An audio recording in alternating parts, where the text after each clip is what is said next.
അപ്പോൾ ഞാൻ പറഞ്ഞില്ലേ, അവൾ എന്നോട് പറഞ്ഞു, ഞാൻ എഴുതാൻ കൈയെടുത്തപ്പോഴേ അവൾ എന്നോട് പറഞ്ഞു, ഞാൻ എഴുതി തരാം, നിങ്ങൾ എഴുതണ്ട എന്ന് പറഞ്ഞു.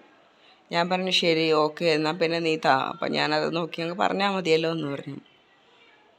മനഃപൂർവ്വം എന്നെക്കൊണ്ട് എഴുതിക്കാതെ ഇവൾ തരാമെന്ന് പറഞ്ഞു. അപ്പോൾ ഇത്ര സമയം പറയുന്നത്, ഇപ്പോൾ ഞാൻ പറയുമ്പോൾ നമുക്കൊരു അരമണിക്കൂർ മതിയല്ലോ.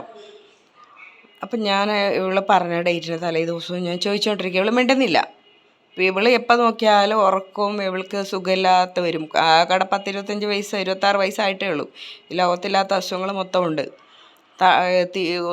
തളർച്ചയും ക്ഷീണവും ഒക്കെയാണ്. അപ്പം ഞാൻ വിചാരിച്ചു സുഖമില്ലാണ്ട് കിടക്കുകയായിരിക്കും. പക്ഷേങ്കിൽ ചോദിച്ച സ്ഥിതിക്ക് നമ്മളൊരു വാക്ക് പറഞ്ഞാൽ വാക്കായിരിക്കണം അല്ലേ. തരാൻ പറ്റിയില്ലെങ്കിൽ പറയാം, എനിക്ക് സുഖമില്ല അതുകൊണ്ടാണ് തരാത്തതെന്നൊരു വാക്ക് പോലും പറയുന്നില്ല, ഓൺലൈനിലും വരുന്നില്ല. അപ്പോൾ അരമണിക്കൂർ മുന്നേ വരെ അവളോട് ഞാൻ ചോദിക്കുന്നു. പിന്നെ അരമണിക്കൂർ കൊണ്ട് എനിക്ക് ആ ഒരു കണ്ടൻറ് ഉണ്ടാക്കി പെർഫോം ചെയ്ത് എനിക്ക് കാണിച്ചു കൊടുക്കാൻ പറ്റില്ല അവർക്ക്. അവർ ഓഡിയോ ആണ് ചോദിച്ചത്. അപ്പം ഞാൻ അവരെ വിളിച്ചിട്ട് ഞാൻ പറഞ്ഞു, സോറി എനിക്ക് ചെയ്യാൻ പറ്റിയില്ല, സോറി, നിങ്ങൾ അവർക്ക് ആർക്കെങ്കിലും കൊടുത്തോ എന്ന് പറഞ്ഞ് ഞാൻ അത് വിട്ടു. അപ്പോൾ ഇതിനിടയ്ക്ക് കളിച്ചത് പെണ്ണിനെ എനിക്ക് മനസ്സിലായി. ഇവളോട് കൊടുക്കണ്ടെന്ന് പറഞ്ഞ പെണ്ണിനെ എനിക്ക് മനസ്സിലായി. ഇവൾക്കും കൊടുക്കണ്ടെന്നുള്ള ചിന്തയുള്ളൂ. അതായത് വിചാരം ഞാനിനി എവിടെയെങ്കിലും എത്തിപ്പോകുമെന്നുള്ള രീതിയിൽ.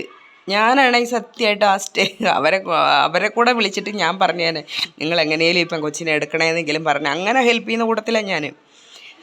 ഇവളുടെ ഫാദറിന് സുഖമില്ലാണ്ടായിട്ട് ഞാനൊരു ചാരിറ്റി വിളിച്ചിട്ട് ഞാൻ ചോദിച്ചു, നിങ്ങൾ ഹെൽപ്പ് ചെയ്യുമോ ഇവർക്ക് വേണ്ടിയിട്ട്? അപ്പം പറഞ്ഞു ഹെൽപ്പ് ചെയ്യാമെന്ന് പറഞ്ഞു. അപ്പം ഇവളച്ഛന് സുഖമില്ലാണ്ടൊക്കെ ഉള്ള ഒരാളാണ്. ഞാൻ ആ ചാരിറ്റിക്കാരനെ ഞാൻ വിളിച്ചിട്ട് പറഞ്ഞു, സുഖമില്ലാണ്ടാണ്, 3 പെൺപിള്ളേരായി, ഒരു പെൺകൊച്ചിനെ വീട്ടിൽ കൊണ്ടാക്കിയേക്കാണ്, ഒരു പെണ്ണിനെ, അവളെ ചേച്ചീനെ ഭർത്താവ് ഇട്ടിട്ട് പോയൊക്കെയാണ്, സാമ്പത്തികമായിട്ടൊന്നുമില്ല, ഒരു ചേച്ചി എന്തോ പണിക്ക് പോകുന്നുണ്ട്, ഒന്നുമില്ല, 9,000 രൂപയ്ക്ക് എന്തോ മരുന്ന് വേണം എന്നൊക്കെ പറഞ്ഞ് ഞാൻ ആ ചാരിറ്റിക്കാരൻ, അപ്പോൾ ചാരിറ്റിയിലെ ആൾ എനിക്ക് ചുമ്മായിരുന്നു മെസ്സേജ് അയക്കുന്നത്. ഞാൻ എന്തിൻ്റെ ഇതായിട്ടാണ് ഞാൻ ചെന്ന് ചോദിച്ചത്, എനിക്ക് പിന്നെ തോന്നിപ്പോയി. പിന്നെ ഞാൻ ഒന്നും ചോദിക്കാനും പിടിക്കാനും പോയില്ലേ. അയാളോട് ഞാൻ പറഞ്ഞു, നിങ്ങൾക്ക് പറ്റുമെങ്കിൽ ഹെൽപ്പ് ചെയ്യും, എനിക്ക് അത്രേ പറയാനുള്ളൂ. അവളുടെ അച്ഛൻ്റെ നമ്പറും കൊടുത്തു. എന്നിട്ട് ഞാൻ അങ്ങനെയൊക്കെ ചാടി കിടന്ന് ഓരോരുത്തരെ ഹെൽപ്പ് ചെയ്യാനും ഒക്കെ ഇതാക്കാൻ വേണ്ടി ഞാൻ നിൽക്കുന്ന ആളാട്ടോ. അതുപോലെ തന്നെ ഇവൾക്ക് കല്യാണം വരുന്നുണ്ട്. അപ്പോഴും ഞാൻ പറഞ്ഞു, നിൻ്റെ കല്യാണത്തിന് ഒരു മാസം മുന്നേ ഞാൻ വിചാരിച്ചു പാവമല്ലേ, ഫ്രീ ആയിട്ട് മേക്കപ്പ് ചെയ്ത് കൊടുക്കാം. പിന്നെ ഞാൻ പറഞ്ഞു, ഒരു മാസം മുന്നേ നമുക്ക് ഫുള്ള് ട്രീറ്റ്മെൻറ്റ് ചെയ്യണം. കല്യാണം ആയതുകൊണ്ട് നമുക്ക് ആദ്യമേ സ്കിന്ന് മുതൽ തുടങ്ങണം, സ്കിന്നിൻ്റെ ട്രീറ്റ്മെൻറ്റ് എല്ലാം എടുക്കണം. അത് കഴിഞ്ഞ് ഹെയർ തുടങ്ങണം. എന്നിട്ട് അപ്പോൾ ബ്രൈഡൽ സമയമാകുമ്പോൾ അവൾ ഓക്കെ ആവും. അപ്പോൾ ഞാൻ വിചാരിച്ച് ഒന്നുമില്ലാത്തടത്തല്ലേ ബ്രൈഡൽ മേക്കപ്പ് ചെയ്ത് കൊടുക്കാം എന്നൊക്കെ വിചാരിച്ചു. എനിക്കിത് ഹെൽപ്പ് ചെയ്യാതായപ്പം എനിക്ക് ഇവളോട് എൻ്റെ വിചാരം ഇവൾ പറയുന്നില്ലല്ലോ. ഇല്ലെങ്കിൽ പറയണ്ടേ, ചേച്ചി എനിക്ക് എഴുതി തരാൻ പറ്റിയില്ല, സോറി, എനിക്കിങ്ങനെ വയ്യാണ്ടായെന്ന് ഒന്നും പറയുന്നില്ല, ഒരു കാരണം ഇവൾ പറയുന്നില്ല. അപ്പം എനിക്ക് മനസ്സിലായി ഇതിൽ കളിച്ചത് വേറെ പെണ്ണാണെന്ന് എനിക്ക് മനസ്സിലായി. അതിൻ്റെ കയ്യിൽ വിഷയേ കയ്യിലുള്ളൂ ആ പെണ്ണ്.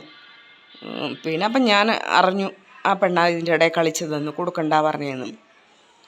അപ്പം ഞാൻ എന്ത് ചെയ്തു, ഇന്നലെ അവസാനത്തെ ദിവസമാണ് ഞാനിതൊക്കെ അറിഞ്ഞിട്ടും ഞാൻ മിണ്ടാണ്ട് ഒരു വഴക്കിനോ ഒന്നിനും പോയില്ല. എൻ്റെ സ്വഭാവത്തിന് ഞാൻ പിടിച്ചു നിർത്തി ചോദിക്കുന്നതാണ്. പക്ഷേങ്കിൽ ഞാൻ പരമാവധി ഇന്നലെ മിണ്ടാണ്ടിരുന്നതാണ്. അപ്പോൾ അവൾ ഇങ്ങോട്ട് വന്ന് വഴക്കിട്ടു. അപ്പം ഇങ്ങോട്ട് വന്ന് എന്നെ ചൊറിയാൻ വന്നപ്പോൾ ഞാൻ തിരിച്ച് ഞാൻ പറഞ്ഞു, അവളെ 10 പറയുമ്പം ഞാൻ 100 പറഞ്ഞു. ദേഷ്യം പിടിച്ച എനിക്ക് പിന്നെ എന്ത് പറയണമെന്നൊന്നും അറിയില്ല. ഞാൻ വല്ലാണ്ട് പറയും. വല്ലാണ്ടെന്ന് പറഞ്ഞാൽ വല്ലാണ്ട് പറയും. എന്നെ വേദനിപ്പിച്ചതിൻ്റെ കൂടുതൽ ഞാനങ്ങ് പറയും. അതായത് ഇന്നലെ ഞാൻ അവിടെ ഇരുന്ന് ഒരു ചരിത്രം പറയാൻ കാരണം, ഞാൻ പറഞ്ഞു പണ്ടെന്ന് വെച്ചാൽ വർഷങ്ങൾക്ക് മുൻപ് നമ്മുടെ നാട്ടിലൊന്നും നമ്മൾ അമ്മൂമ്മമാർ പറഞ്ഞു കേട്ടിട്ടുണ്ടോ എന്നറിയില്ല, പണ്ട് കാലത്തൊന്നും ഇവിടെ ഡ്രസ്സുകളേ ഇല്ല, തുണികളില്ല ഉടുക്കാനായിട്ട്. പെറ്റിക്കോട്ടും കീറിപ്പറഞ്ഞ തുണികളും അങ്ങനെ ഇങ്ങനെയൊക്കെ ആയിരുന്നു പണ്ട് കാലത്ത്. അതിനും മുന്നത്തെ കാലങ്ങളിൽ